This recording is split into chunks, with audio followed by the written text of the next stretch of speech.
Our topic tonight is a fascinating one that will arouse and arrest attention, one that is very pertinent for the time in which we now live. It is Imam al Mahdi and the end time. Let us begin with that hadith with which you are all familiar. You know which one? The 10 major signs of the last day. And if you've not memorized it as yet, I suggest that you memorize it before you leave the masjid tonight. The companions of the Prophet ﷺ were sitting, talking amongst themselves, when the Messenger of Allah ﷺ came and asked, "What are you talking about?" And they said, "O Messenger of Allah, we are talking about the subject of the Alamatul Sa'ah, the signs of the last day, of the end time." And then he said, as only a prophet could say, the last day would not come until, and then he mentioned 10 signs. These have come to be known as the major signs. I don't know who coined that term, but there are many, many others beside these 10. For example, when next you go to KLCC, you'll see some of these. He said that the naked, barefooted shepherds, they don't like this language at all. The naked, barefooted shepherds will be competing with each other in the construction of tall buildings. In other words, an age will come when men will measure progress not by how faithful you are to Allah and His Messenger, not whether you are following Muhammad alayhi salatu wasalam or following Dajjal. No, they will measure progress by how tall a building we can build. Let those who have eyes open their eyes and see. And those who have hearts, use their hearts to understand. He said that women would be dressed and would yet be naked. And so next time you go out and you see them like that, your heart should shiver with fear. How did he know it? 1400 years ago in the desert, a man who never traveled the world, how did he know that an age will come when women will abandon the hijab? How did he know that women would be dressed and yet be naked? And there are so many more. But tonight, we return to those 10 which are known as the major signs. Number one, and they have not been given in the chronological sequence in which they will occur. No. Number one, Dajjal, the false Messiah, Al-Masih al-Dajjal. Number two, Gog and Magog, and I have just written a book on Gog and Magog. It's the last book I wrote, an Islamic view of Gog and Magog in the modern world, and I want someone, tonight I'm asking you, to translate this to Bahasa. Come on, somebody. Number three, the return of the son of Mary, Ibn Maryam. And so when that fellow in the place called Qadian in India declared that he was the fulfillment of this prophecy, of the return of the Son of Mary, the true Messiah. You know which one I'm talking about? A man named Mirza Ghulam Ahmad, founder of the Ahmadiyya movement, with which Washington is so much in love, and London is so much in love, and Jerusalem is so much in love today. When he declared that he is the fulfillment of that prophecy of the return of the Son of Mary, we say to him, and I don't know why he runs away when we ask the question, how come you are the son of a Punjabi woman?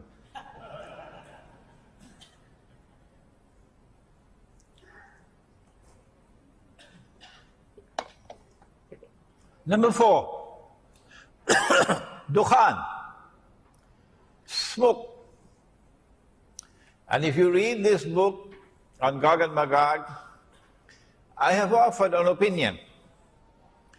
And let me repeat it one more time. When Imran gives an opinion, never accept that opinion unless and until you are convinced that it is correct. But I have the right to offer an opinion, provided that I recognize that only Allah does not make mistakes.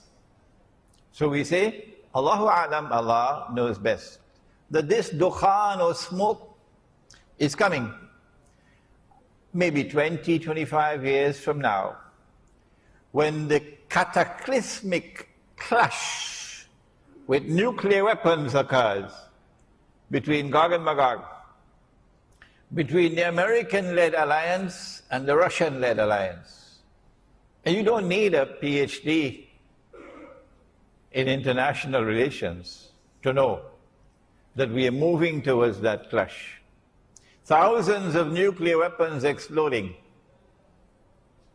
Can you imagine the clouds, the mushroom clouds? Number 5, Dabbatul Ard, or the beast of the land.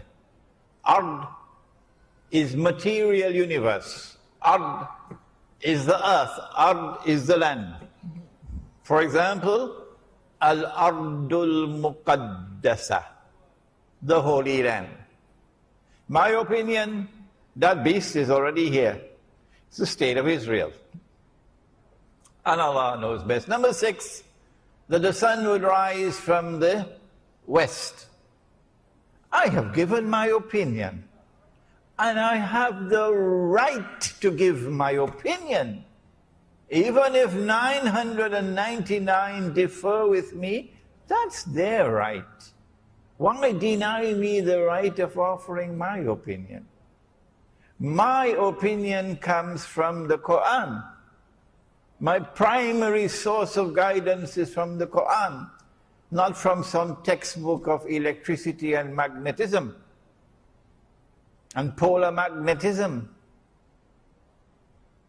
The Quran tells me that the sun rises from the east, and I gather that in Malaysia it also rises in the east.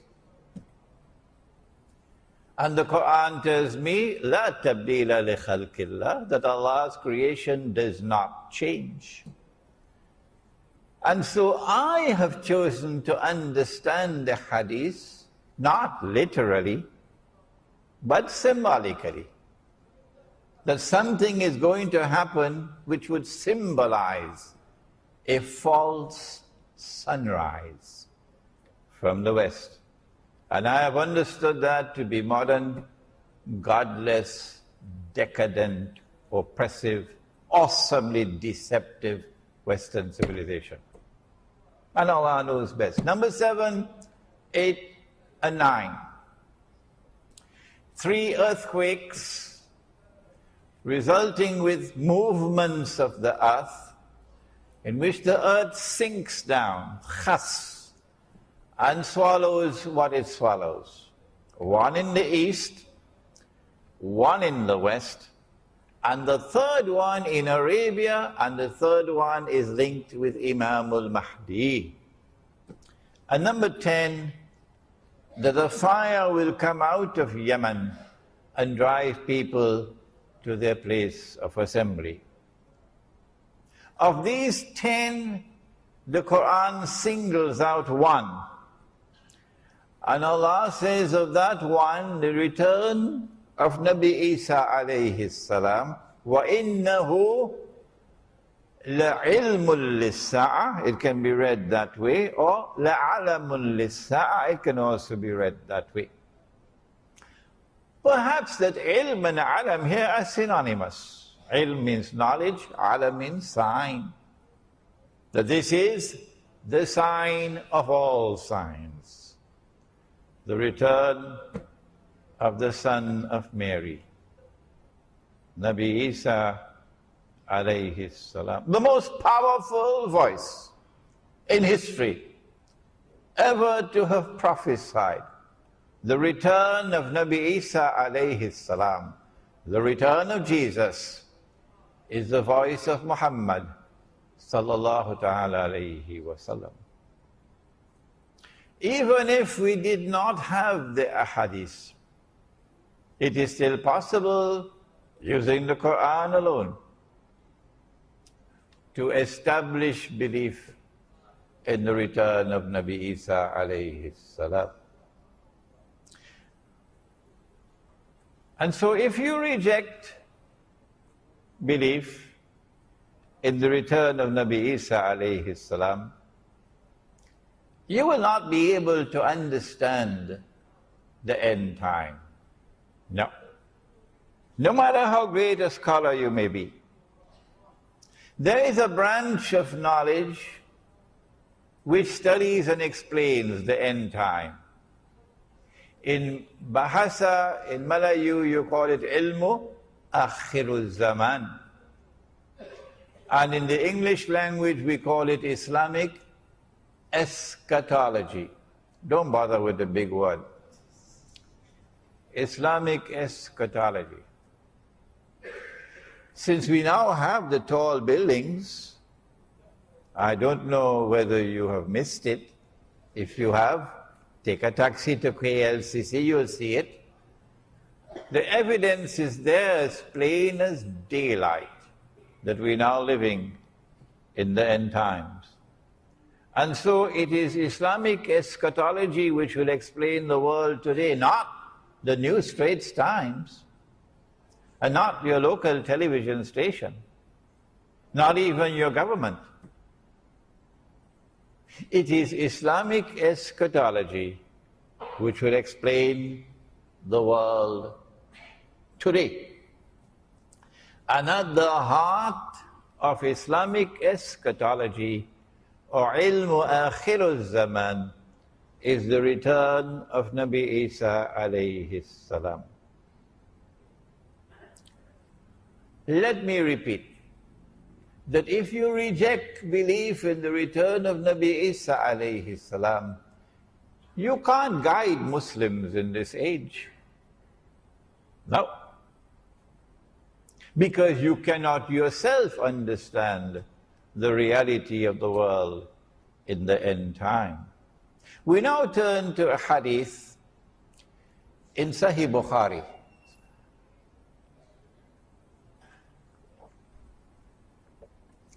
In which Nabi Muhammad alayhi salatu wasalam said, and it is a very short hadith, you can memorize it before you leave the masjid tonight. Kayfa antum? How will you be at that time? Oh, what a wonderful time that would be. إِذَا نَزَلَ عَلَيْكُمْ نُ مَرْيَمَ, when the son of Mary will descend amongst you. Oh, so he's not descending in Rome. Oh no. When the son of Mary descends amongst you, whether they like it or whether they don't, when Jesus comes back, he's coming to us. He's descending amongst Muslims. كيف أنتم إذا نزل عليكم ابن مريم وإمامكم منكم. And at that time, your Imam would be from within your own ranks. He would be a Muslim. And so there is an Imam in the end time. And the advent of that Imam, I'm going to use another big word now. First one was eschatology. The advent of that Imam will be contemporaneous. Long word, huh? Contemporaneous, meaning at the same time with the return of Nabi Isa alayhi salam. The advent of that Imam would be at the same time with the return of Nabi Isa alayhi salam. But he would have to come before. And then after he has come, then Nabi Isa alayhi salam will come. Who is that Imam who will emerge in the end time? And who is an Imam? And what will be the implications of the emergence of an Imam at that time? These are fascinating questions. We have to simply leave Sahih Bukhari and go to Sahih Muslim, and we get the answer that Nabi Muhammad alayhi salatu wasalam prophesied that that Imam would be known as Imam al Mahdi, the rightly guided Imam. And we also are told that he is going to be from the seed of Muhammad sallallahu ta'ala alayhi wasallam, from his daughter Fatima radiyallahu ta'ala anha. So he's going to be an Arab. I don't think he can be an Indonesian. Huh? Or Malaysian. He has to be an Arab, eh? Okay. This Imam who will emerge at the time when Nabi Isa alayhi salam is to return is not only from the seed of Nabi Muhammad alayhi salatu wasalam, but we also have a description of his physical features, a broad forehead and a large nose and so on. And we also know something about his functions. That at that time the world will be filled with oppression. Well, it has already come. Modern Western civilization has now been hijacked to deliver to the world more oppression than mankind has ever witnessed. And yet there are those who have eyes and yet cannot see. And their Qibla is in Washington. And they long to get a green card and a US passport. So I say, please go and don't come back. Please go and don't come back. You don't belong to us. You belong to the Jamaat of the oppressors. At that time there will be oppression in the world, all over the world. And this man, will break those chains of oppression and bring justice to the world. So this is going to be a revolutionary change to transform a world filled with oppression to a world of justice and of peace. And then the world would experience what Islam has to offer. This would be an Imam who would come at a time of great poverty and destitution in the world. Well, it has already come. All those who stand up to Dajjal are today miserably poor. And all those who are faithfully following Dajjal are living in the comfort zone. That's what the Prophet prophesied. But when the Imam comes, he's going to share wealth to the people. Would it be US dollars? The last thing I heard about the US dollar was that it was in ICU in some hospital. Would it be the French francs or the Malaysian ringgit?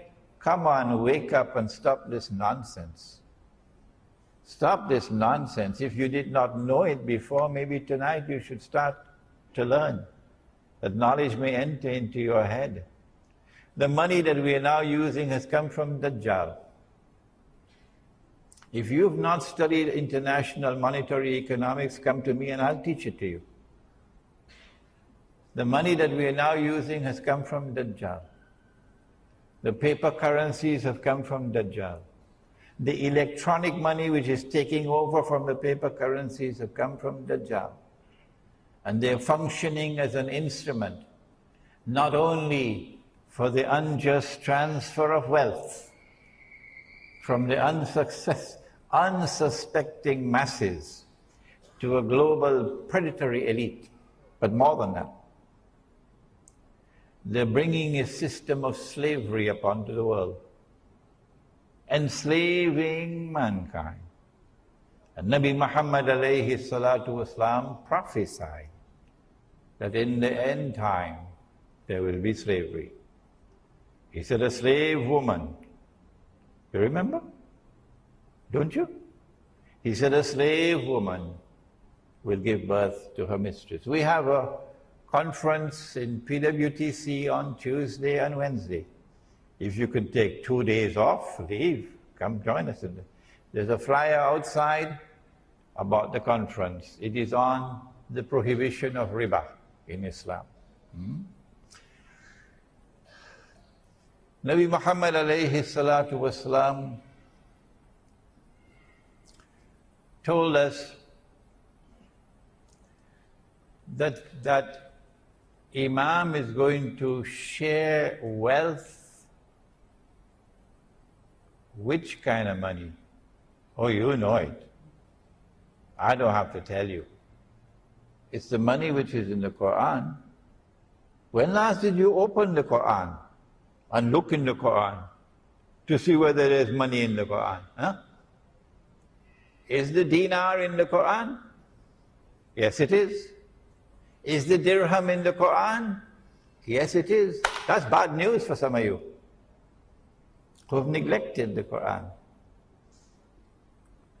And so he's going to share dinar and dirham, money that Allah ordained to be used as money. And if we had been using that money, Indonesia would not be miserably poor today. And Egypt would not be miserably poor today. And Bangladesh and Pakistan and Afghanistan would not be miserably poor today. And Africa would not be miserably poor today. He will share that money to such an extent that no one would be willing to accept zakat. What a world that is going to be tomorrow. This Imam is called Imam, but the word Imam here is synonymous with Amir or leader. So he is not only Imam al Mahdi, he is Amir al Mu'mineen, the leader of the believers. So would he be the head of the Egyptian Muslims alone? And you have another one for the Malay? Another one for the Indonesians? Huh? Or is he going to be the leader of all Muslims? Come on, answer me today. Answer me today. You know, he prophesied about the end time, that knowledge will disappear. Knowledge will disappear. And here's the evidence. That when that Imam comes, he is going to be Amirul Mu'mineen. So then what are you going to do with your Egyptian citizenship and your Egyptian passport? I don't want to go further than that. What are you going to do with your constitution of Egypt and your Syrian constitution, your pledge of loyalty to the state? Huh? What are you going to do? I know what we are going to do. We never gave up in our heart. We never gave up in our hearts loyalty to the Imam and to the Amir. No, we never gave it up, because we never accepted the substitute. And we will never accept the substitute. He's also known not only as Imam, not only as Amir al-Mu'mineen, but also as Khalifa. Khalifa. And this brings us to our difference of opinion with the Shia. We hold the view that the Shia are Muslims. Oh yes. And we gave evidence to support that. There is no fatwa which has achieved ijma'a. No. Because the Shia have performed the Hajj continuously to this day. No one has stopped them. And so the ijma' of the ummah is that the Shia are Muslims.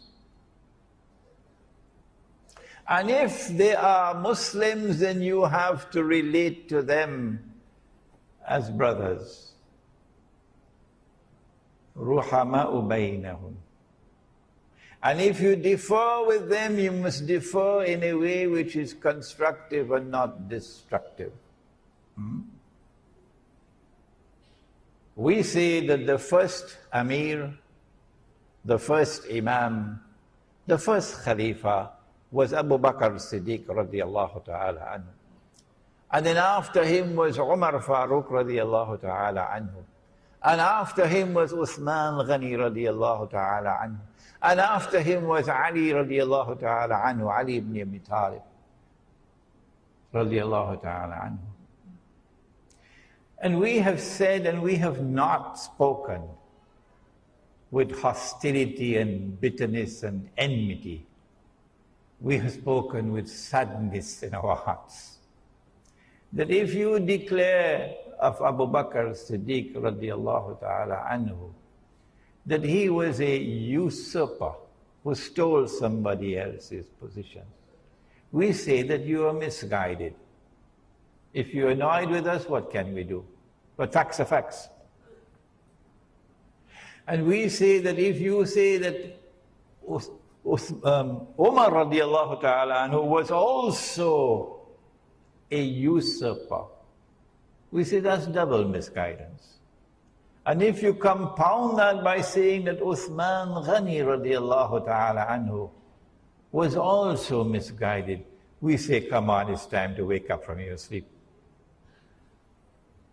And we're not speaking these words with bitterness and with anger and with hostility.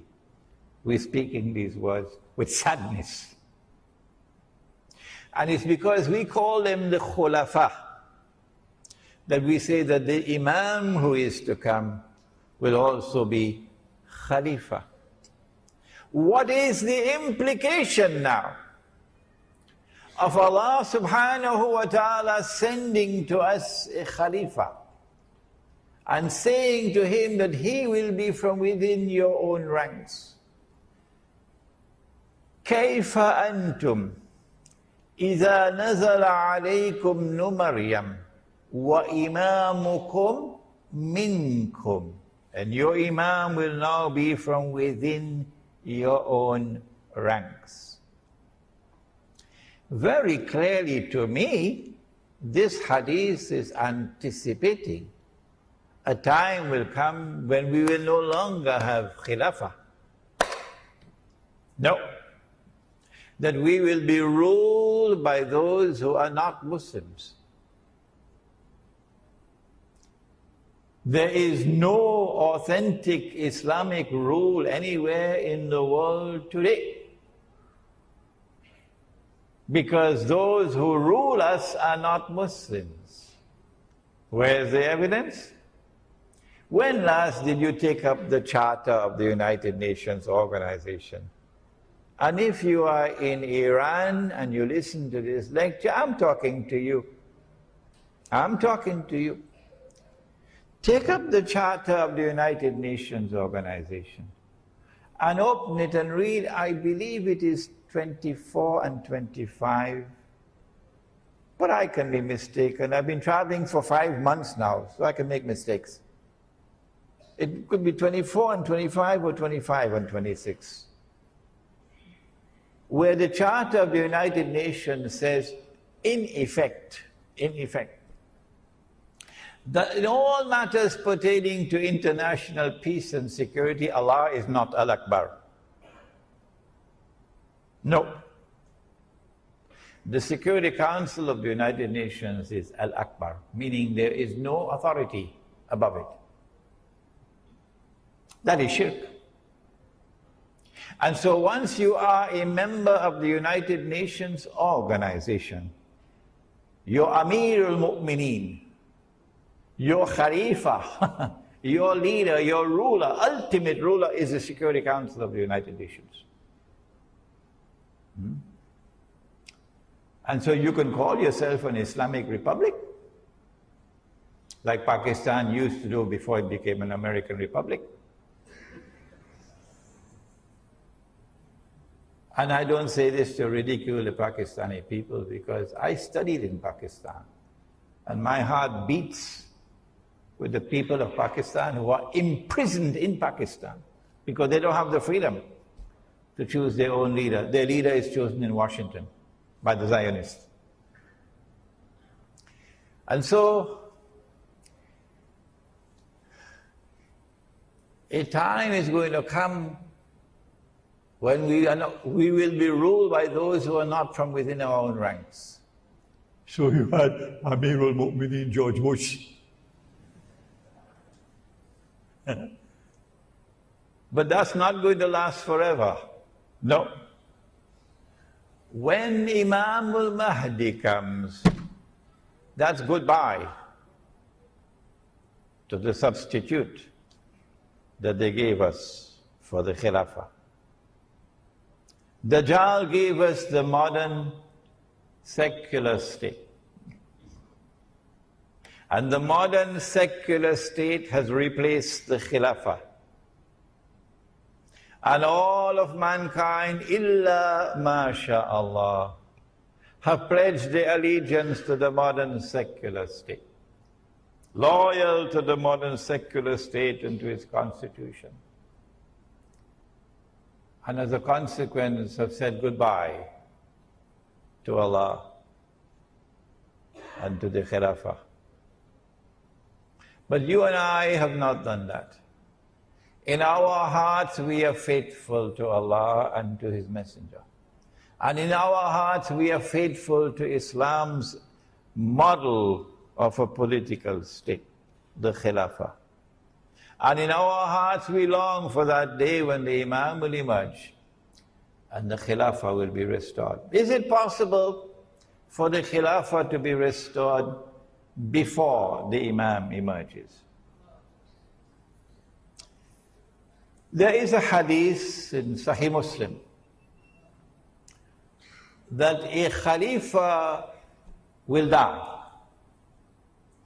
and there will be disagreement concerning succession. I think you already guessed who it's going to be. There will be disagreement concerning succession. And then a man will emerge out of Medina. Remember Medina, not Jakarta, Medina. And he will hurry to Mecca. And the people of Mecca will come out to him and urge him and try to force him to accept the bay'ah. No, we have a problem here. We have heard this word for years and years and years and years. The word bay'ah has been put in something called cold storage. So we got to go to the cold storage now and pull it out. What is this bay'ah? It is the pledge of allegiance which legitimizes the rule of the Khalifa. That is bay'ah, and it is an institution that is located in the Quran and in the Sunnah of Nabi Muhammad alayhi salatu wasalam. When he accepts the bay'ah, at that time he will confirm and proclaim himself to be Imam al Mahdi. Now then, I made this comment, and I did not make this comment in any disrespectful way. No, I was merely speaking facts. And if Imran is not allowed to speak facts, what should he talk about? I said that Makkah has never been a Shia city. Is that true or is that false? Tell me. I never said that there are no Shia in Saudi Arabia, and now you come to hit me with a left uppercut for something I never said. Please have some respect for your own intellect and don't quote people wrongly. What I said is that Makkah has never been a Shia city. Is that true or is that false? There is nothing to suggest to us that that situation will change in the future, and that Makkah will transform itself and become a Shia city. There is no evidence to support that. And therefore we ask, how can a people of Makkah who are not Shia, how can they go out and pledge allegiance to a Shia? If you have an answer, I'd be happy to get the answer. You can send me an email. And I am not wearing any boxing gloves. No, this is not the age for that. This is a reasoned discourse that is being presented tonight.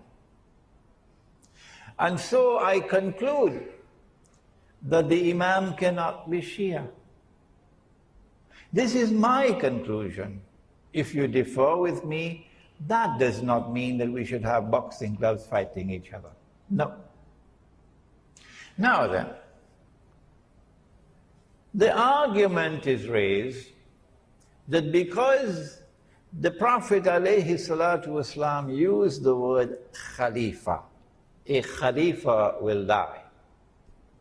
The implication is that the Khilafah will be restored before the advent of Imam al Mahdi. But have you forgotten that hadith with which we began? كيف أنتم إذا نزل عليكم ابن مريم وإمامكم منكم? Why should the Prophet ﷺ say to us that this Imam will be from your own ranks when we already have the Khilafah? It has already been restored, and our Imams are already from our own ranks. Why should he say that?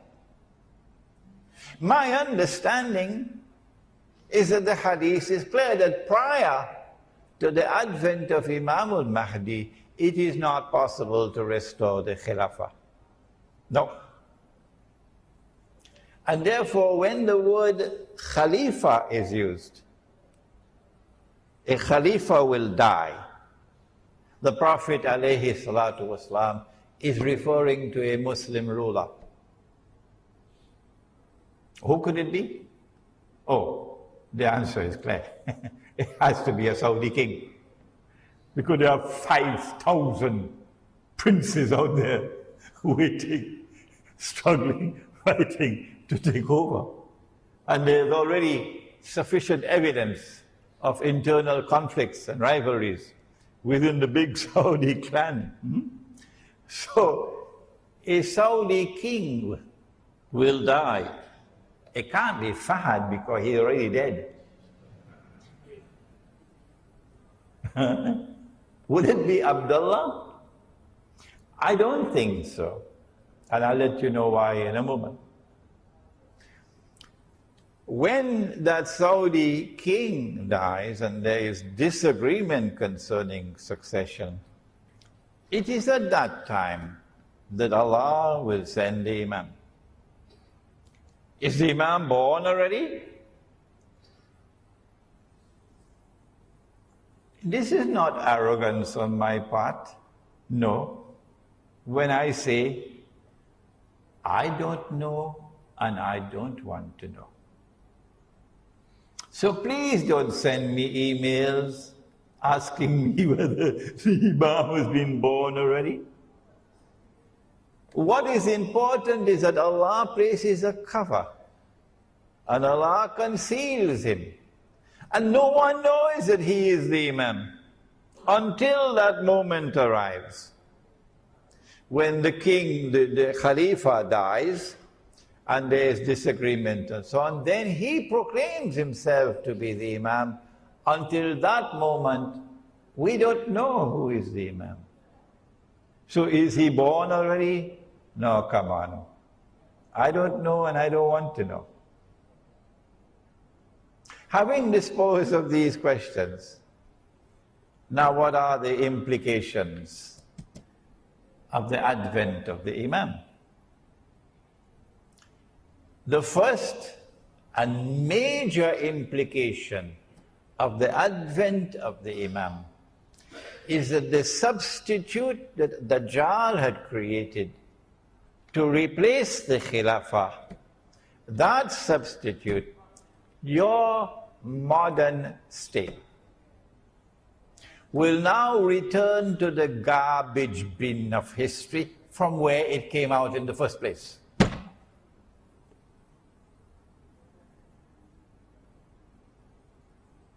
Why do I use such harsh language?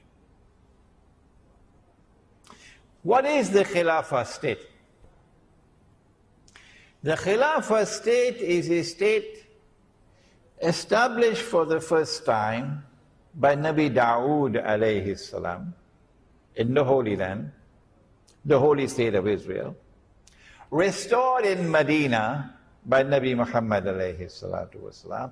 The Khilafah state is a state which recognizes Allah subhanahu wa ta'ala as Al-Malik. Al-Malik. They translate Al-Malik as the king, whereas in political terminology, it should be translated as a sovereign. So sovereignty in the Khilafah state resides with Allah. The modern secular state which came from Dajjal says, no, no. Allah is not Al-Malik. Sovereignty does not reside with Allah. Sovereignty resides with the state. The state is sovereign. The people are sovereign, not the Lord who created them. You don't need a PhD to understand that that is shirk. And that's the one sin that Allah will never forgive.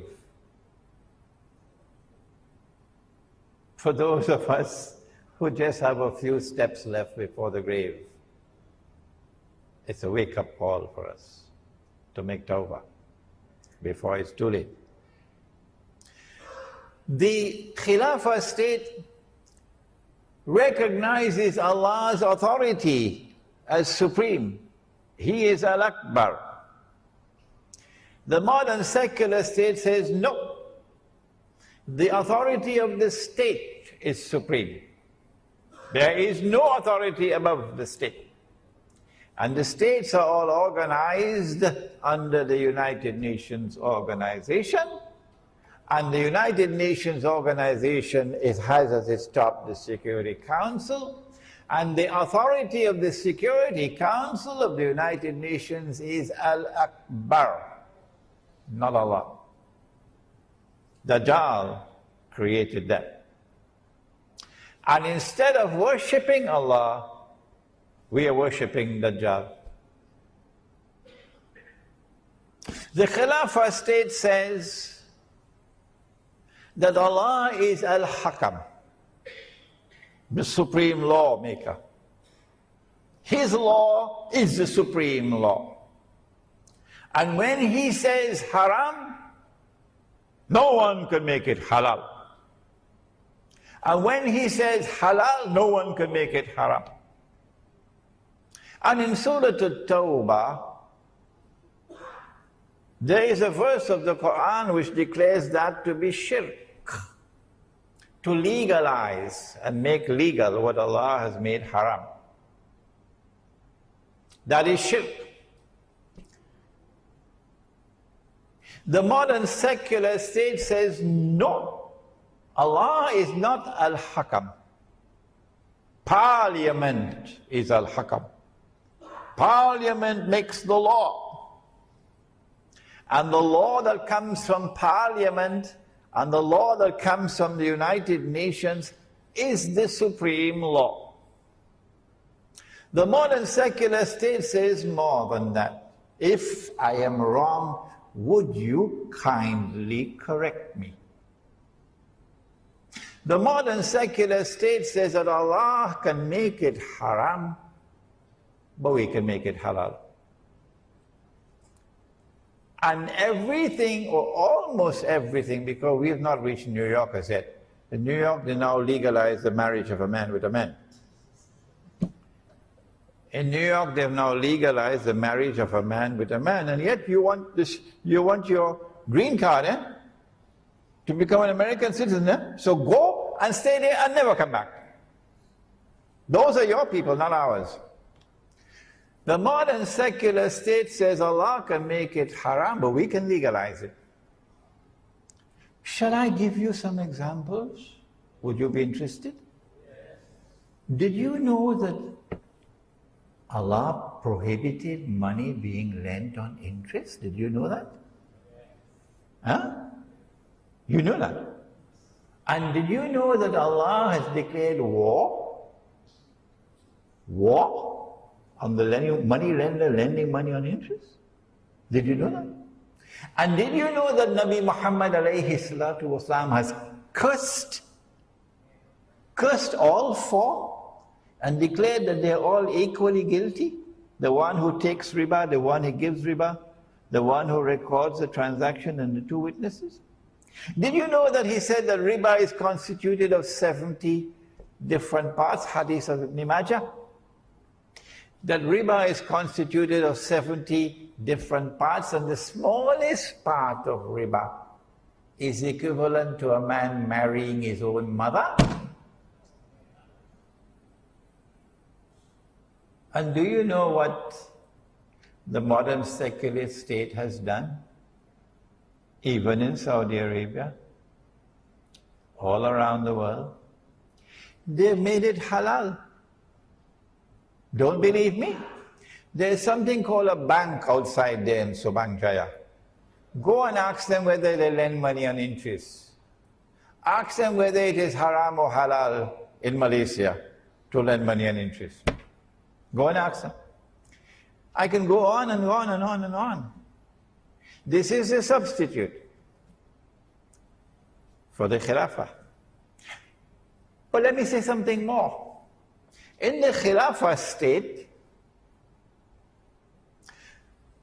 so long as we Muslims have control over territory, that territory is designated Darul Islam. Now look at that. That's another term I have to take out of the cold storage. You better keep the lid open for me. Darul Islam. And in Darul Islam, every Muslim has the right to enter. All that you have to do is to declare La ilaha illallah Muhammadur Rasulullah, and you have the right to enter. You don't need a visa. In Darul Islam, every Muslim has the right to enter. You don't need a visa. So Indonesia is 90-something% Muslim. So I go to Indonesia, I present myself before the immigration officer, I raise my hand, say, La ilaha illallah Muhammad Rasulullah. Immigration officer looks at me. Where has this fellow come from? He says, where is your visa? Show me your visa. La ilaha illallah Muhammad Rasulullah can't work here. Are you understanding the situation? In Darul Islam, every Muslim has the right to reside. You don't need a PR, it's called, permanent residence, PR. Huh? Very difficult, eh? PR. No. Once you're a Muslim, you have the right to reside. In Darul Islam, every Muslim has the right to seek his livelihood. You don't need a work permit. I told you, he said, that in the end times, knowledge will disappear. This knowledge has disappeared to such an extent that now some people cannot even digest it. They don't agree with it. No. In Darul Islam, every Muslim has the right to participate in the political process. The political process in Islam is called a shura, on the basis of equality with all other Muslims. You don't need citizenship. This is Darul Islam. That substitute has divided us, broken up Darul Islam, and replaced it with something that is very bad. Let me use a soft language. Very bad. Very bad. And so in 1988, when I came to Malaysia for the first time, I was the principal of the Alimia Institute of Islamic Studies in Pakistan. And the Muslim, what is it called? An Islamic organization in England, Muslim Institute for Research and Planning, founded by our dear brother Dr. Karim Siddiqui rahimahullah. May Allah have mercy on the soul of our dear brother. The Muslim Institute in London and Party Islam in Malaysia combined to organize a seminar in Hajj, on Hajj. And I was chosen to come from Pakistan to be one of the speakers in that seminar. And I said it, that it is wrong to take the Islamic movement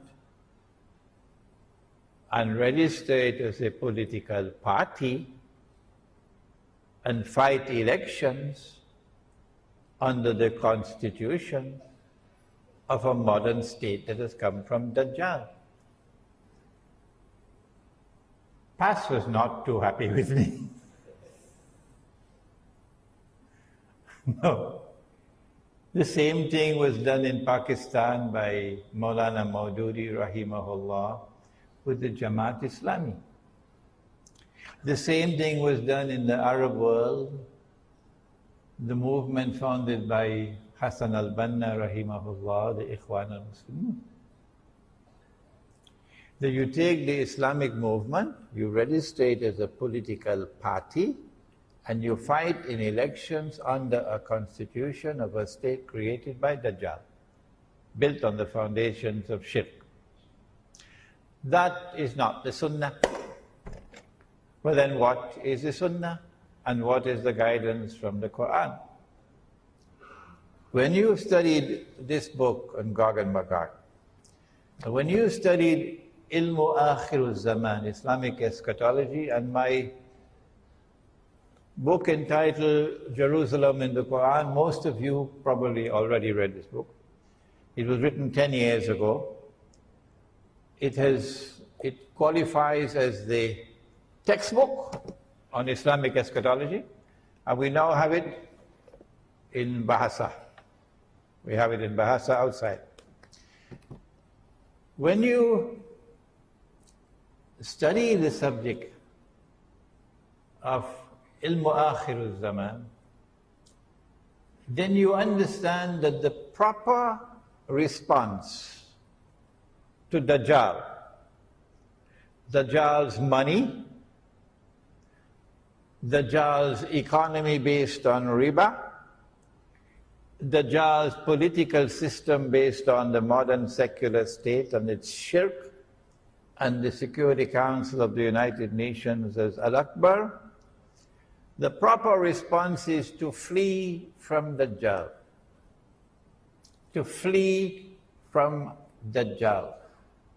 And to try to restore the micro-khilafah wherever you can. Until the time comes when the macro-khilafah can be restored, when Imam al Mahdi comes. That micro-khilafah I have described as the Muslim kampung, the Muslim village. And I know that I'm out of Dajjal's reach when I go to a kampung where I cannot use a cell phone. Now I know I'm out of his reach. Over there we will try as best as we can to restore dinar and dirham as money in the market. And we will not use this bogus and fraudulent and utterly haram paper and electronic money. In that kampung, we'll try to restore the Amir and the Bay'ah. And we will refuse to give our allegiance to the modern secular state. And we say this is micro-khilafah, waiting for macro-khilafah when Imam al Mahdi comes. This is not a place where you will be opting out of jihad. Oh no. The baby boys who are born in this kampung will fight better on the battlefield from Khorasan in the Muslim army that will liberate the Holy Land. The baby boys born in this kampung will fight like lions, much better than yours from KLCC. So the Muslim kampung is not a place to go and sleep. Now then, we come to a very unfortunate event. One of the outstanding scholars of this age, and now my remarks are directed particularly to Pakistan. One of the outstanding Islamic scholars of this age was a man named Dr. Muhammad Iqbal.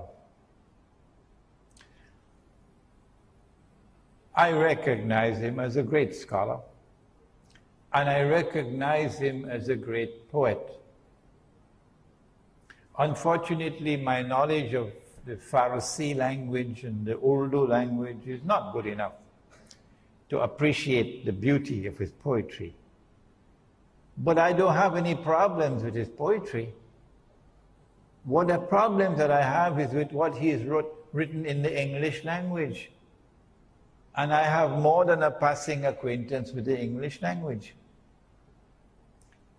Dr. Iqbal argued in a book which he published entitled The Reconstruction of Religious Thought in Islam, which most Pakistanis have not read. And those who do try to read it probably give up before they finish 2 or 3 pages, because you need a whole bottle of Tylenol tablets for headache. Iqbal is writing pure philosophy. I have a master's degree in philosophy, and for me, it's a headache. So much less for you. I admire the first 2 chapters a lot, because in the first 2 chapters of that book, he takes on Dajjal. You know, the one eye and the 2 eyes? The epistemology of the modern West.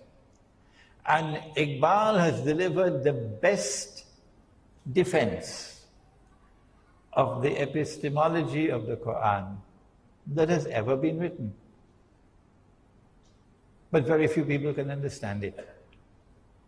So those first two chapters are written in gold.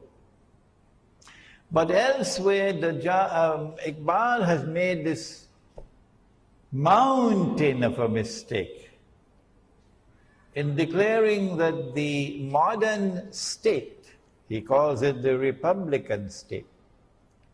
Actually, it's a secular state. The modern state, he says, can function as a substitute for the Khilafah. That's wrong. And if we say that our teacher made a mistake, we are not disrespecting our teacher. No. He still remains a great scholar. We still respect him. We are not disrespecting him when we say that this Iqbal has made a mountain of a mistake in declaring that the modern secular state with its parliament can be a substitute for the Khilafah. Iqbal then compounded that error by agreeing with Ibn Khaldun that all the ahadith on Imam al Mahdi are all fabricated. Now don't come and tell me what Iqbal has said in Urdu poetry. No, don't come and tell me that. I know what he said in Urdu poetry. We're talking about what he said in English. And the impact of Iqbal's thought on the Pakistani intelligentsia. Iqbal does not believe in the return of Nabi Isa alayhi salam. No. Iqbal does not believe in Dajjal. No. I ask you, how can you beat the drums of Iqbal in Pakistan today to extricate Pakistan from the mess in which it is? He is not the answer. Yes, there is much we can learn from him. Yes, Iqbal can inspire our people with his Urdu verse. But Iqbal in English is not the guide to take the Pakistani people out of the awesome predicament in which they are. And so I wrote this book, Iqbal and Pakistan's Moment of Truth. I want the cameras to capture it. Because tonight in Masjid al-Ihsan in Subang Jaya, we are launching this book for the first time. It is only 84 pages, so you could finish it in one weekend. And in this book, I have attempted very respectfully, how many times am I to repeat it? I have attempted very respectfully to critically assess the thought of a great scholar and to point out errors which he has made, while yet respecting him as a great scholar. Now then, when Imam al Mahdi emerges, at that time, the Gog and Magog war will take place. This book explains it. An Islamic view of Gog and Magog in the modern world, and one person will have to come forward and volunteer to translate it to Bahasa, inshallah. At that time, the clash takes place between the American-led alliance, the Russian-led alliance. The nuclear war takes place with thousands of nuclear weapons exploding. I think that will be the moment when this verse of Suratul Isra will be fulfilled.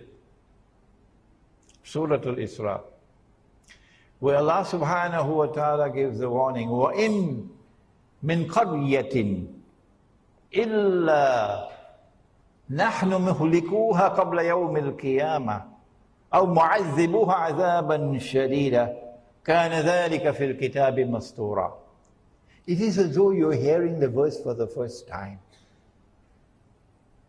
because you've never heard the verse in the context in which it's being given now. And not a single city will escape. None.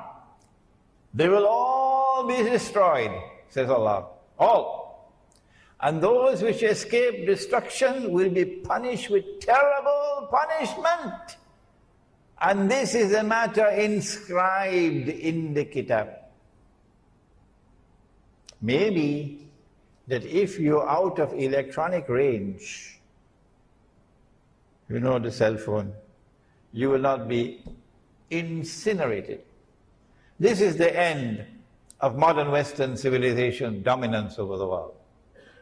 Maybe another 20, 25 years, that's all we have to endure. This is the end of the modern secular state and all the patriotism it demands of us. And this is the time when Darul Islam will be restored, whether they like it or whether they don't. This is the time when the Khilafah will be restored. This is the time when Imam al Mahdi will rule over us. The Shia who follow him at that time are our brothers. The Sunni who follow him at that time, I don't think there'll be many Sunnis following him. They're going to say, he's a terrorist. Our brothers. And so Shia and Sunni, both following the Imam, will constitute the Ummah of Nabi Muhammad alayhi salatu wasalam. When will that happen? How much time is there left? Let us attend to this and we'll then end the lecture. Imam al Mahdi cannot emerge until Allah ordains that he must emerge. So no government has charge over this. When will Allah ordain that he must emerge? Because as soon as he emerges, he's going to head for Mecca and he's going to proclaim himself the Imam. An army will then march against him from Sham.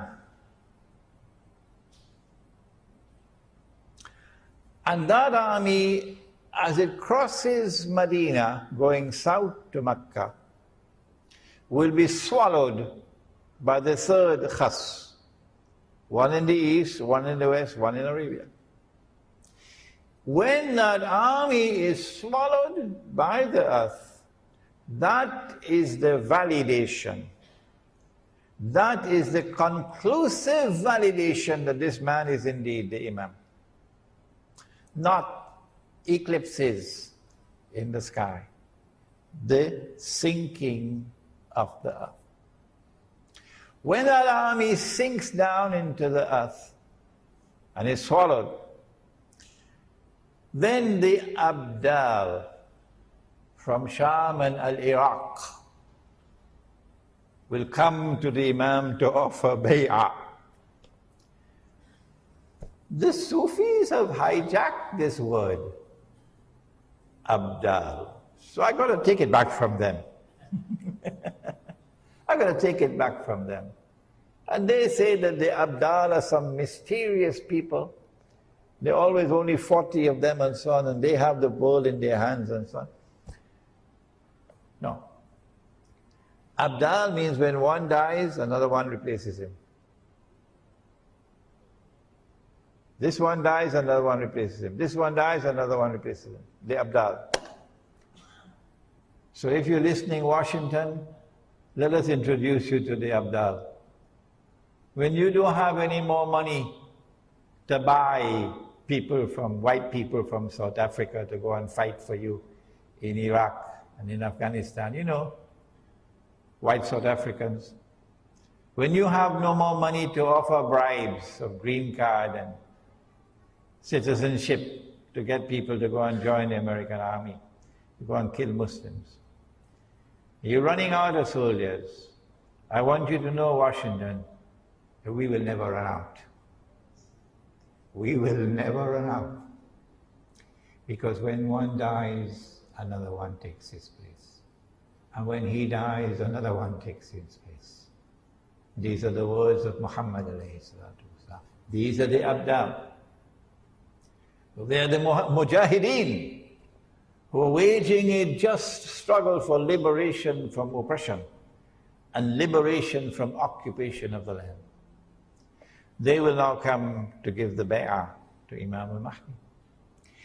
Imam will now be attacked from an army of the Quraysh, said the Prophet ﷺ. An army of the Kalb, and he will defeat that army. Would it be a Saudi army? Looks very much like that to me. Looks very much like that to me, but Allah knows best. When he defeats that army, then Jaziratul Arab, oh, another term out of the cold storage. See, good thing we left the door open, eh? Jaziratul Arab, when last did you hear that term? Jaziratul Arab is the Arabian Peninsula. Today it has been hijacked, and there is an obnoxious name called the the Kingdom of Saudi Arabia. Squatting. So there will be no more Kingdom of Saudi Arabia. It is Jaziratul Arab will be restored. And when Jaziratul Arab is liberated, then Darul Islam is restored. This is the implication. Now tell me, would you release Imam al Mahdi into the world when the Zionists have read all of these ahadith? They know it all. Would you release Imam al Mahdi into the world before Israel replaces the United States as the ruling state? It doesn't make sense. No. Would you release Imam al Mahdi into the world before Israel rules the world? And Dajjal is in his day, which is like a week. You have to read this book, Jerusalem in the Quran, to understand that. Israel is about to launch her big wars, either this year or next year, attacking Pakistan to destroy the nuclear plants and nuclear weapons, attacking Iran, attacking Egypt so you can occupy the territory from the river Nile to the river Euphrates. If you want to know why, there's a book outside entitled The Religion of Abraham and the State of Israel, a view from the Quran. My view, and Allah knows best, is that Allah will not release Imam al Mahdi into the world until Dajjal has completed his mission, or he is very close to completion of his mission. And so Dajjal has to be born. He has to be born of Jewish parents. He's not been born as yet. But he's already created modern Western civilization because he's already released into the world. He's already released into the world. He's close to the end of his mission, but he's not as yet been born as a human being. When he's born as a human being, he'll be a Jew. He'll grow up to be a young man, he'll be powerfully built, he'll have curly hair. He'll rule the world from Jerusalem. And then he will proclaim, I am the Messiah, Al-Mahdi, Al-Masih. And when they accept him, Al-Masih, he can rub his hands and he can say, come on, help me. Mission accomplished. I've given them a 6 for a 9. I've deceived them. And now they've been taken to the greatest destruction that they will ever experience in history. Banu Israel.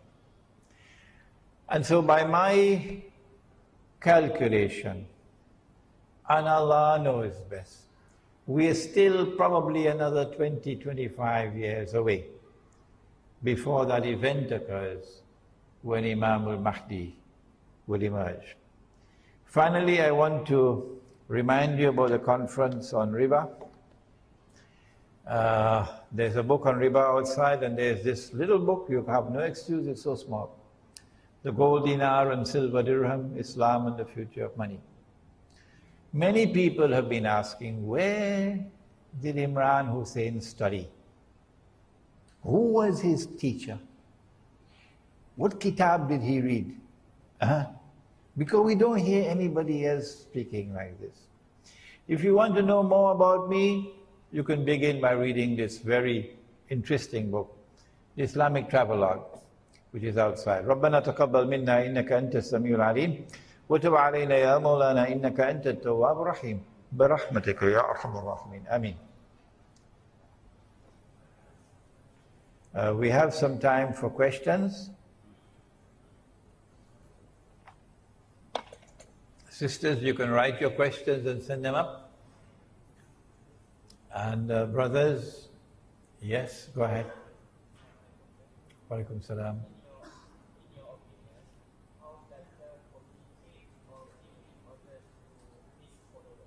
The question is, in my opinion, how does Dajjal communicate and give orders to his followers? At the very end of the Quran, Allah warns us about الَّذِي يُوَسْوِسُ فِي صُدُورِ النَّاسِ مِنَ الْجِنَّةِ وَالنَّاسِ. It is a inspiring or putting thoughts and ideas into the heart, and as a consequence these people believe that these are their own thoughts. He does this through the shayateen. Shayateen, plural of shaitan. The Prophet said, alayhi salatu wasalam, وَيُبْعَثُ مَعَهُ الشَّيَاطِينَ, that the shayateen are going to be raised with Dajjal. This hadith in Kanzul Ummal. The shayateen are going to be raised with Dajjal. And these shayateen, plural of shaitan, the jinn, these shayateen are going to do something very interesting. يُشَبِّهُونَ بِالْأَمْوَاتِ. They're going to take the form of human beings who died. Your father died 40 years ago. And lo and behold, here is your father standing in front of you. He has the face, the appearance, the shape, everything of your father. He has your father's voice. He has your father's mind. He speaks to you as only your father could speak. يُشَبِّهُونَ بِالْأَمْوَاتِ يَقُولُونَ لِلْحَيِّ, and they will then speak to those who are alive. تَعْرِفُنِي, what's wrong, my son? Can't you recognize me? أَنَا أَبُوك, I am your father. أَنَا أَخُوك, I am your brother. أَوْ ذُو قَرَابَةٍ مِّنْ, or some close relative. From this hadith we know the link between Dajjal and the shayateen. That's why there's so many of them in Washington. Yeah. Any more questions? Yes. Assalamu alaikum. You mentioned in your talk, Yes. Imam Mahdi and Nabi Isa will be there at the same time. Yes. Almost the same time. Yeah. One before the other. Yeah. So they live together Yeah. in that time. Yes. My question is, who is going to be the Amir? The Amir is the Imam. He is the... We get some help actually in this matter from information which was sent down before Nabi Muhammad alayhi salatu wasalam. This information was sent to Banu Israel. And I have it here at the back of this book. In the appendix to Jerusalem in the Quran, you will find it there, where the Jewish scriptures speak about a worldly figure and a priestly figure who will be contemporaneous. One is going to be the political ruler, ruling, enforcing the law and so on, Sharia, and the other would be the priestly ruler. So Al-Masih, Nabi Isa alayhi salam, Al-Masih, he is the priestly ruler. And Imam al Mahdi is the second one who is the worldly ruler. They knew about this in Medina, the rabbis. So when Nabi Muhammad ﷺ arrived in Medina, they asked him, "Are you the Messiah?" He said, "No." "Are you that other one?" The other one meaning the one who will come, who will be the political ruler, the ruler of the world. He said, "No." "Who are you?" "We want to know, who are you?" Because they were expecting a prophet to come who would be, they were thinking, would be the Messiah. So the answer to your question is that Imam al Mahdi would be Khalifa. Khalifa. And Nabi Isa alayhi salam would be Nabi. Yes. Islam. Oh, I forgot I should have mentioned the question. The question that he asked was, since Nabi Isa alayhi salam, Jesus, and Imam al Mahdi are at the same time, who is going to rule? That was his question. Yes, go ahead.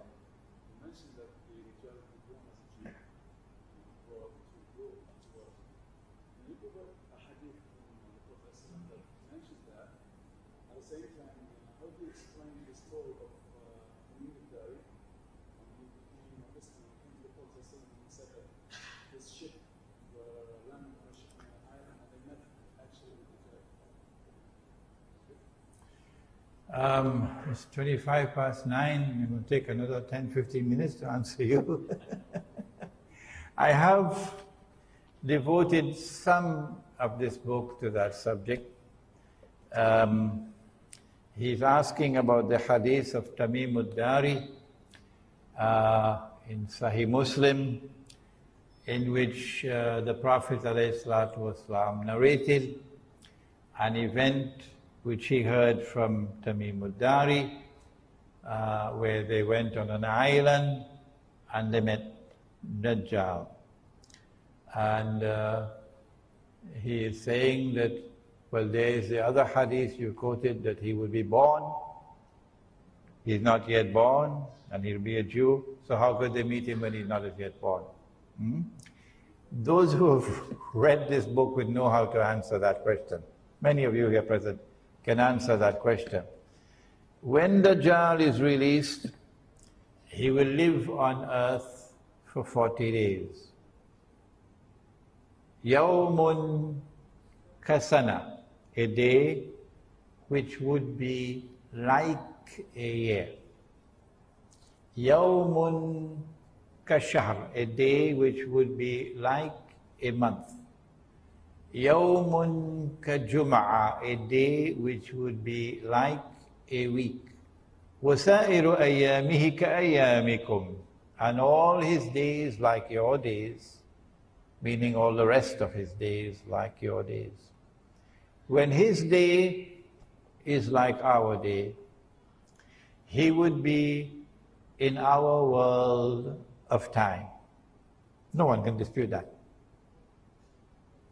When he is in our world of time, he will be in our world of space. Only at that time, therefore, would we be able to see him.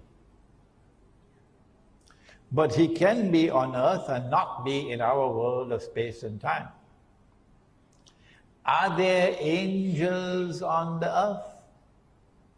Are there angels in Masjid Darul Ihsan in Subang Jaya? Oh yes, they are. Can you see them? No, you can't see them. I know you'll tell me that your wife is an angel and you can see her. Yes, our women are our angels. Allah's greatest gift to us are our women. We must honor them, we must respect them, we must treat them like angels, except When they start to follow Dajjal, then you part from them. Are there jinn on earth? Yes. Can we see them? No, but they're here. In the same way, Dajjal is here on earth. But you cannot see him. You will only see him at that time when he is born as a human being, grows up to rule from Jerusalem. And then he'll be a Jew. Any more questions? Yes? Oh, before Haji Radwan speaks, let us acknowledge, be grateful to him. Haji Radwan from Hotel de Palma in Ampang is the one responsible for organizing tonight's lecture. Yes, Haji? You mentioned about the eventual takeover of United Nations by the Israel. You mentioned about? You mentioned about the eventual takeover of United Nations by the Israel. Uh-huh. Just now. Uh-huh. Did you? No, I think that the United Nations is going to die like the US dollar. Whatever. Yeah, yeah. I want to get some opinion. How do you interpret the present uprising or Nahda present happening taking place in the Peninsula Arab, and with the incomplete formation of the Israeli statehood, with the emergence of the Al Mahdi? Yeah, this is a very big subject, Haji Radwan. On the one hand, if you go to my website, imranhosein.org, you will see an essay entitled An Islamic Response to the Current Arab Uprisings. And in that response, I have commended and I have honored and respected those Arabs in Egypt and elsewhere who have risen up against the oppressor. Islam gives you the right to rise up against oppression. Islam gives you the right to rise up and to demonstrate against oppression. And that is what they did. And in doing that and doing it successfully, they have set a golden example for Pakistan. They've set a golden example for so many other parts of the world of Islam today which are in chains. You can't speak. But I have also mentioned that the uprisings which are now taking place are eventually going to facilitate Israel's big wars. Israel has to wage those wars in order to replace the United States as the next ruling state. But Dajjal does not want to wage war and appear as an aggressor. Dajjal wants that Israel should wage her wars and appear to be, we're only defending ourselves. And this thing that is happening now in Egypt and elsewhere, look where it's heading. The elections are going to take place in Egypt later this year, I believe. And you don't need a PhD to know what Washington wants. Huh? Washington wants Ikhwan al-Muslimun to win elections. Of course. That's why Washington is talking to them now. And when they win the elections, the trap is set. What are you going to do about Gaza? You cannot be an Islamic government in Egypt and close the barrier at the crossing. Huh? You have to support your people in Gaza.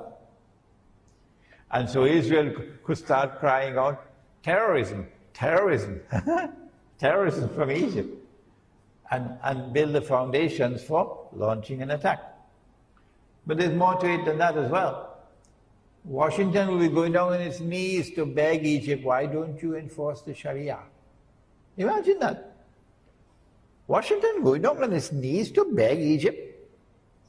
New York Times appealing to the Egyptian government, would you be so kind as to enforce the Sharia? I wonder why. And when the Islamic governments in the Arab world declare we are enforcing Sharia, well, Kalantan, I think you better prepare yourself. Eh? So then they'll spring I call it a time bomb. A time bomb is something that is wired to explode at a particular time when they choose to trigger it. So the time bomb will explode in Egypt when an Egyptian family will come before the Sharia court with their 6-year-old daughter. The child is 6 years of age. And this man who wants to marry her is 55. They're probably going to choose a very ugly looking man. And a nice, pretty looking child. And then the Sharia court is going to give jais, yes, permissible. It's permissible in Islam for this marriage to take place. Yeah. And then CNN sister, you know the sister? Al Jazeera, yeah. And every television station in the world is going to capture that. And Muslims are going to become the laughing stock of the whole world. The laughing stock of the whole world. And you are angry with me because I point to that hadith in Sahih Bukhari and I say someone rewrote it? And you're going to be angry with me for that? And you're sending warnings to me? I am the one who should be warning you, rather than you warning me about declaring a hadith in Sahih Bukhari to be rewritten, to be fabricated. Nabi Muhammad ﷺ never, N-E-V-E-R, he never married Aisha radiyallahu ta'ala anha. No marriage ceremony ever took place here on earth. Never. Don't you know there are two kinds of marriages? There are those marriages which are contracted here, and there are those which are contracted there. If Allah subhanahu wa ta'ala tells you this is your wife, He has married you there. So you're going to have another marriage ceremony here? Huh? When He has married two of you, you don't have the freedom in the matter to say yes or no. Islam is submission to Allah. And He did it when she was 6. I asked myself, why did He send that vision to Nabi Muhammad alayhi salatu wasalam? This is your wife. I've chosen her as your wife. Why did Allah subhanahu wa ta'ala send that vision to him when she was only 6? Why? There must be a reason. And my answer is that it is for the same reason. It is for the same reason that He sent Maryam alayhi salam with a baby. She was never married. So He can distinguish between those who have 2 eyes and those who have only 1. Yes. And He could have done it, He could have sent the vision when she was not 6, she was 1 year of age. Or He could have sent it when she was 1 month old. He is the Lord. But because it is haram for a Muslim to have sexual relations with a girl until she has become a woman. And I have the verses of the Quran to prove it, but I would prefer not to use those verses in this public gathering. It's my choice. I prefer to do it in private. It is haram to have sexual relations with a girl before she's become a woman. Is there anyone who wants to challenge me? When will she become a woman in the context of the Quran and the law of marriage? In this context, not Dajjal. Dajjal, she becomes a woman when she's 25. That's Dajjal. Huh? But in the Quran, when she has reached the age of puberty, when she can now herself become pregnant and make a baby, she's no longer a child. She's now a woman. So she had to remain in her mother's home until that time. And when that time came, then she went to join her husband's household. Do you have a problem with that, Dajjal? What's wrong with this? Huh? This is what happened. So the hadith, when it says that he married her when she was 6, is false. It's false. He never married her when she was 6. He never married her at all. Never. It is Allah who informed him, this is your wife. He had no choice in the matter. But when the Sharia court in Egypt declares it's jaiz for a 55-year-old man to have a marriage ceremony with a 6-year-old girl, the Australian government is going to have a lot of problems. You know why? Every pedophile in Australia will want to become a Muslim.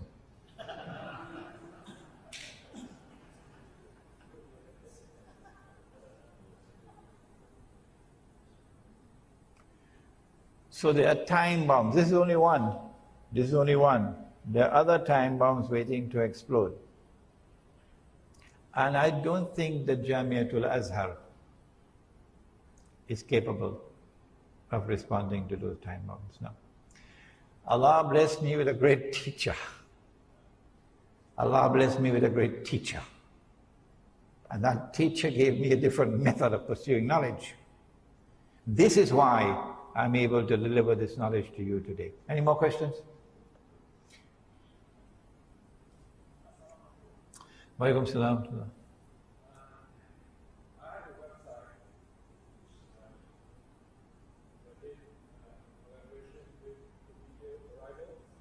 You have a website in which you are collaborating with the arrivals, yeah?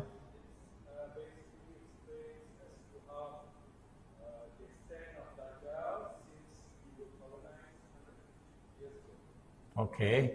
Your website explains Dajjal and the process of colonization, yeah? In this region? Okay.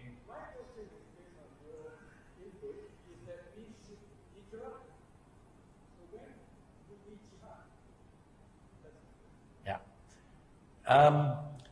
Jihad has already begun. Oh yeah.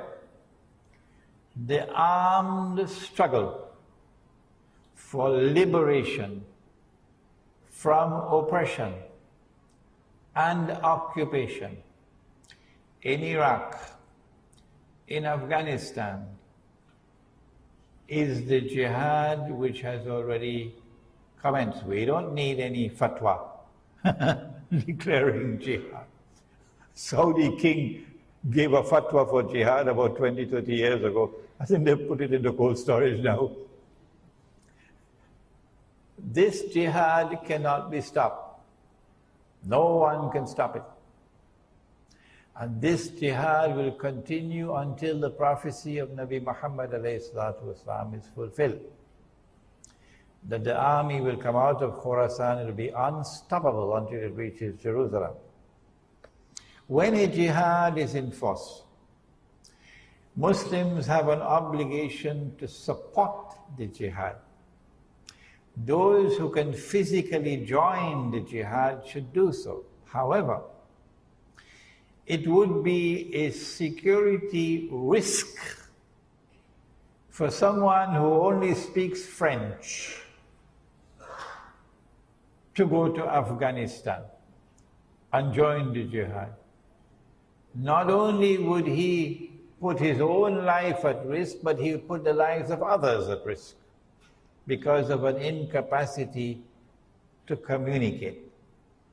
You have to be capable of communicating in the language spoken before you can join that jihad. But there are other ways of supporting the jihad. You can do it with your tongue. You can speak out. Of course, you're not going to get a US visa after that. You can support it with your wealth. You have so many ways that you can support the jihad. And when we call for a withdrawal to the remote countryside, that withdrawal is what is going to give us the freedom that we otherwise would not have, to either join the jihad or support the jihad. Next question? Yes. How to combat riba? Number one, you have to study the subject. So I hope to see you at PWTC on Tuesday morning. The flyers are outside. They put me on as the first speaker. I'm answering you. There are two forms of riba that must be recognized. One is the lending of money on interest. And the other would be a transaction based on deception, which delivers a gain or a profit to which one is not justly entitled. That's the elegant way of describing a rip-off. A rip-off. So this is riba and that is riba.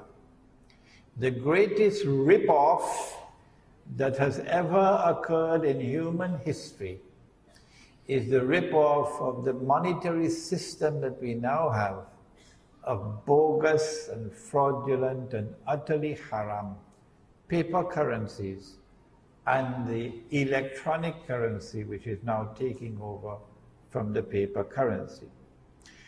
What do you do? Answer, when you have abandoned the Quran and Sunnah, make tawbah and return to the Quran and Sunnah, meaning return to the dinar and dirham. Do you know that Israel, tomorrow, Israel is going to mint, in fact I think they've already minted the gold dinars and silver dirhams, Israel. And tomorrow Israel is going to be using this money. Do you know that? Why would Israel have to do it?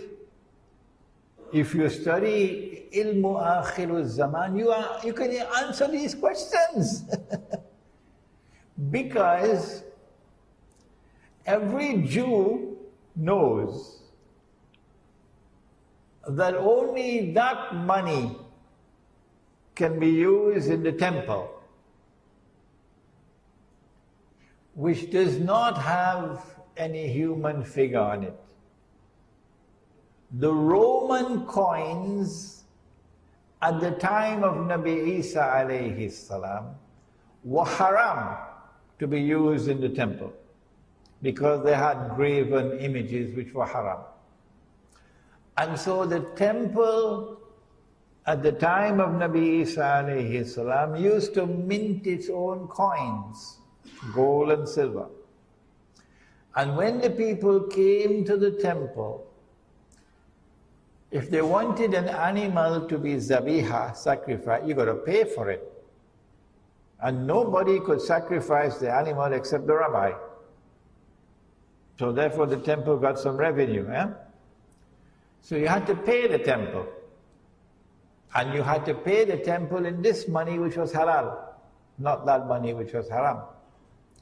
So when Dajjal stands up in Jerusalem tomorrow, and he has not brought back that halal money, no Jew will accept him as the Messiah. Which is why I believe that Israel has already minted her gold coins and silver coins, so that these can be introduced before Dajjal makes his appearance. So that's the first thing you can do. Bring back the gold dinar and silver dirham as money. Can you do it in downtown KLCC? I'm not stopping you. You want to try, go ahead. It is my opinion, based on my study of Suratul Kahfi of the Quran. Now let me use the proper Arabic. Suratul Kahf of the Quran. That the only place that you can bring back the dinar and dirham as money in the market is in the remote countryside. And in those micro markets, we will not accept your paper money. No. Insofar as money being lent on interest is concerned, make tawbah if you have borrowed money on interest to buy your car or to buy your house. Make tawbah. Because if you die with that riba, there is no way you can enter into Jannah. Why? Because the curse of the Prophet is upon you. Get out of that riba. Sell the car, sell the house, pay the bank. When you try to do that, then you'll know what kind of snake there is in the bank. Yeah. And make tawbah and never again borrow or lend money on interest. Any more questions, or shall we stop now? 1, 2 more and then we finish, okay? 1, 2 and we finish, that's it.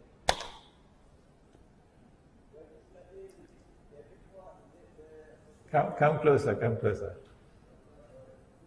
And the other one, come up please. Come closer, come closer, come closer, don't be afraid of me. Right.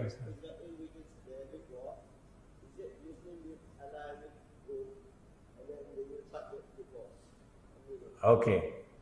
When Israel wages her big wars, would that be the time when Muslims are going to make an alliance with Rome? That's a good question, eh? Nabi Muhammad alayhi salatu wasalam has prophesied that you will make an alliance with Rome. Indeed, there is a surah of the Quran which is entitled Suratul Rum. And in that surah, in the first ayah, the first verse, Allah speaks about Rome being defeated. If you believe that the Prophet, that Allah subhanahu wa ta'ala was referring to a city in Italy, you should buy a one-way ticket to Disneyland. Yeah, go to Disneyland and live there, don't come back. That the Quran, when it says that Rome has been defeated, was referring to a city in Italy called Rome? Oh, come on. What kind of scholarship is that? Huh? And when the Quran refers to Rome, you translate it as Romans? Is that the correct translation? Romans? Huh? Which Dajjal is at work here? Rome in the Quran is easy to identify. It is the Christian Eastern Orthodox Church. The Eastern Orthodox Christian Church, which had established the Byzantine Empire with Constantinople as its capital. That is not Italy. Huh? This is Constantinople, which is now in Turkey. Rome is in Italy. You will make an alliance with Rome.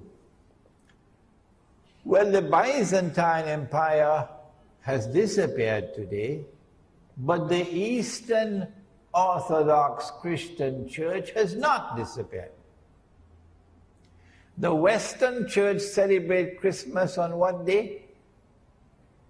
25th of December. Huh? Does the Eastern Orthodox Christian Church celebrate Christmas on that day? No. No, not at all. Tabule. It is, I believe, the 9th of January. I may be wrong, maybe the 7th or the 8th. No, I don't think it's the 5th. Anyhow, it's a different day. So where is the Eastern Orthodox Christian Church today, if we want to find room today? Answer, the headquarters is now in Russia. If I am wrong, I invite you to correct me. And so when the Prophet ﷺ said, you will make an alliance with Rome, my answer is, it's going to be an alliance with Russia. If you have a different answer, don't send me an email. Publish your answer, please. Don't send me an email. Publish it and give the proof that Imran Hosein is wrong.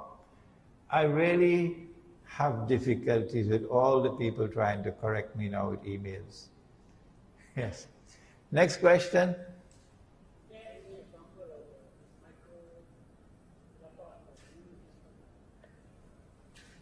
Are there any examples of the micro-Muslim villages? There are lots of villages in the Muslim world. There are lots of kampung in Malaysia. If you don't believe me, wait for Hari Raya and try to drive on the road. Huh? You get the evidence.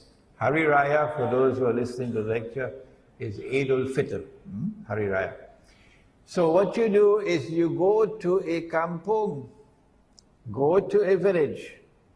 Don't try to create a new village. No. Go to a village. And in that village, strive and struggle to establish Islam. When the Khilafah was abolished in Istanbul, there was an outstanding Islamic scholar in Turkey. His name was Saeed Nursi, and he was given the title Badi'uz Zaman. Saeed Nursi responded to the abolition of the Khilafah by recognizing that this was the work of Gog and Magog. And Saeed Nursi gave the call for 10,000 Muslim villages in the countryside, because he recognized that you could not save the cities. The Turkish people listened to him. Today the cities of Turkey are eating lahmul khinzir, pork, and drinking wine. And the Turkish armed forces are now allies of Israel and a part of NATO. But the Turkish countryside, because of the foresight of Saeed Nursi, has remained firmly Muslim. Firmly Muslim. And the Prophet said, alayhi salatu wasalam, that you will conquer Constantinople. The word in the hadith is Constantinople. And because of that hadith, they changed the name of the city. Because of that hadith, they changed the name to Istanbul.